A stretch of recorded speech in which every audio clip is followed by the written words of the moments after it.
皆さんどうもこんにちは、いっちーです。ちょっとね、今日一日ずっと家でゴロゴロしてたから、ちょっとあんまなんかテンション上がらない感じですけども、まあちょっと今日はね、カナダで1日で解雇された話について話していこうと思います。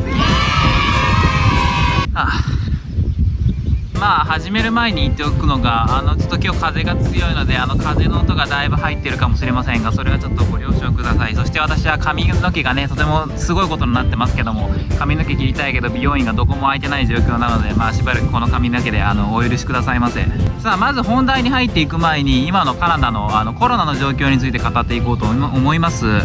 オンタリオ州はだいたい今頃はですね、1日に180人ぐらいの新しい感染者数が出てるという状況でございます。トロントが震源地みたいな感じになってるんで、トロント以外のレストランとかはもう完全にオープンしちゃってます。でも完全にって言っても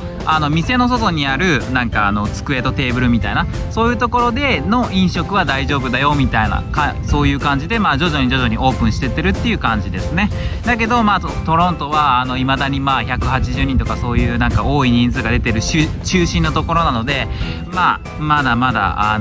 普通のオープンには時間がかかるかなといったところでございます。なので髪の毛も一切切れません。本当に髪の毛切りたい。あと7月から交通機関ですね、 TTC と呼ばれる公共交通機関、電車バス使うときはマスクの着用が必須になりました。7月1日から必須ですね。まあ街の人見ててもマスクしてる人っていうのは本当に全然いないので、まあそういう風に義務化してくれるのは本当にいいことなのかなって思います。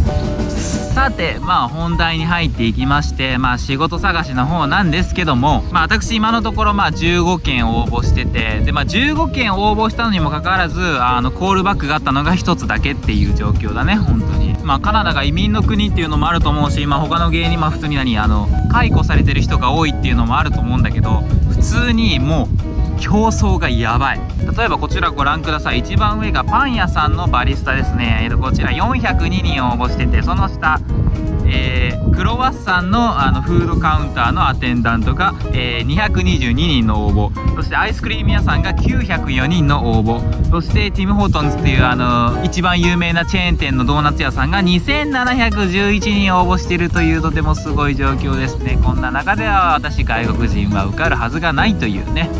そういう状況でございます。なのでインディードでこれインディードなんだけど、インディードで申し込んだもう仕事は1個ももらえなかったっていう状況ですね。まあインディードの他に私は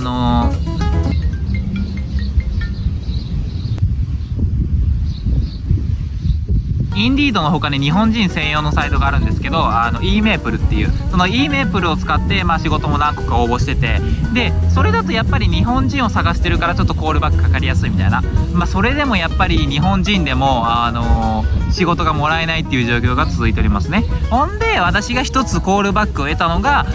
韓国料理屋さんのキッチンの仕事ですね。でまあコールバックがあったから、まあ普通にまあ面接に行ったわけよ。で面接に行った時になんかまあいろいろ話してて、まあなんかみたいな、まあなんかそれなりにいい感じかなと思ったら、なんか2時まで働けるよね、2時まで働くのと思って。でも2時に仕事を終えるっていうことは家に着くのがだいたい3時だから、毎日夜の3時に家に帰るってやっぱ健康的に悪くねえと思って、だからそこでちょっと粘ったのよ。なんかいやちょっと終電がちょっと気になるんですけどって言ったら、いや深夜バスあるから大丈夫みたいな、と思って、ちょっと帰った後に料理してホストを起こしたくないからみたいなこと言っても、なんかいやまかないから大丈夫って言って、まかない何時ですかって、6時夕方の6時にまかないを食べて2時に仕事が終わって、その後何も食べないのみたいな、はあと思って、まあいいや、まあこれしか今仕事ないから、まあこれとりあえず受けようと思って、まあその面接終わった後にそのままなんか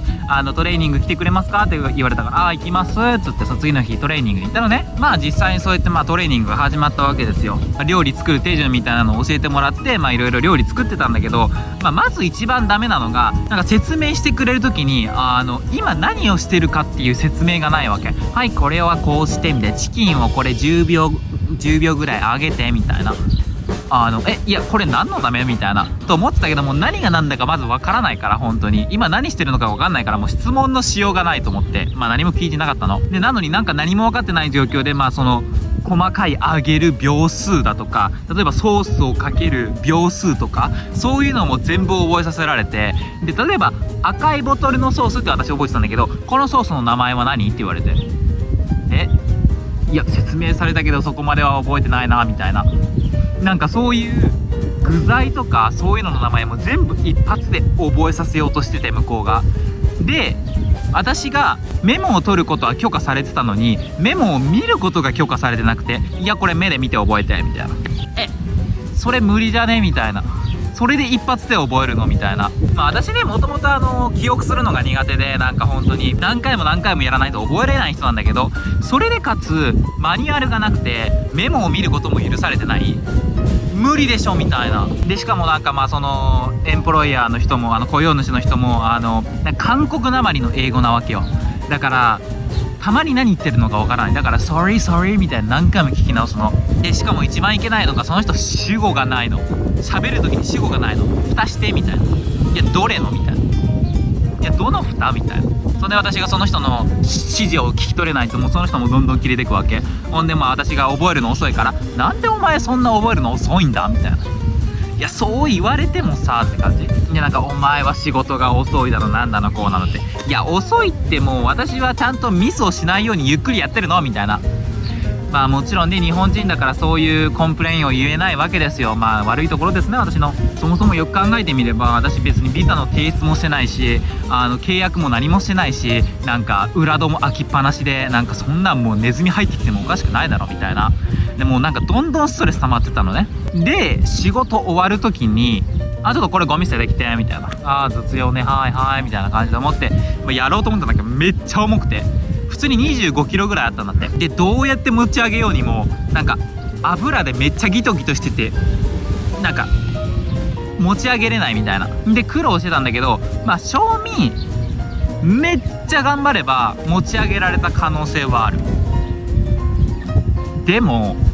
そこで助けないやつはもうクソだなと思って、いやそんなやつと働きたくねえと思ったから、いやこれ多分持ち上げられなかったらクビにされるよなと思ったけど、もうそこでもういいやと思って、いやマジでこれ重いから持ち上げられないっていうこと言ったら、お前こんなんもできんの？いやこんなんもできないってさ、ちょっと無理じゃないのこの仕事みたいな。いや多分今辞めた方がお互いのためだよみたいな言われて、はい来ましたって感じで、そんで最初はなんかいやちょっとジョークで言ってるのかなみたいな、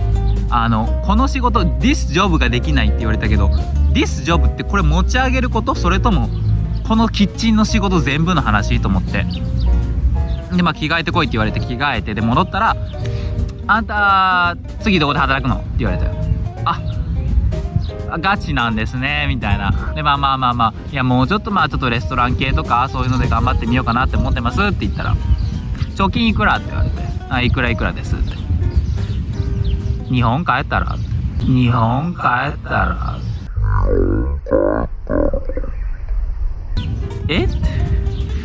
お前ちょっとそれ失礼すぎんかって。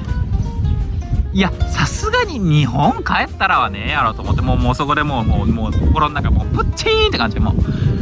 う知らねえこんなやつと思って。でそもそもその1日分の給料さえももらってなかったけど、もう聞くのもめんどくせえと思って、こんなやつと二度と関わりたくねえと思ったから、もうなんか「Thank you」って言っても「さようなら」って感じっ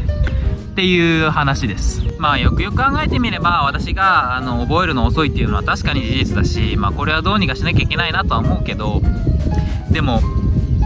あそこまで侮辱されるとさすがに働く気なくすし、だしそもそも前のホストファミリーと話した時にちょっと聞いたんだけど、50パウンド以上、つまり21キロ以上を持ち上げさせようとすることは法律違反らしいのよ。そのホストファザーが言うらしい、曰く。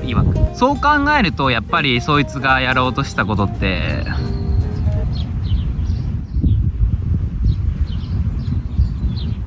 やっぱりクソなのかなと思って、しかもなんかちょっと持ち上げるだけじゃなくて、すっごいゴミ箱が高くて、もうよいしょって入れないといけないやつだったから、そこまでの力を要するのかなって、必要なのかなって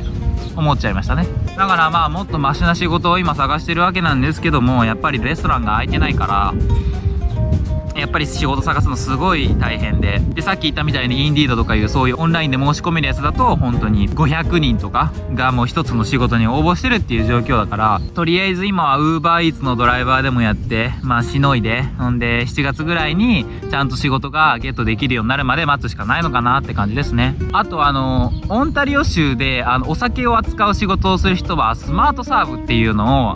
を資格を取らなきゃいけないんですね。でその資格を私勉強して取ったから、仕事をゲットできるチャンスは広がるのかなっていう。そんで日本のストーリー見てるとみんなね、もう遊びに行っててもう羨ましいですよ。私は本当にカナダで誰も友達いないのにみんな遊んでて羨ましいですよ。日本帰る夢とか見ちゃうもんね、本当に。でも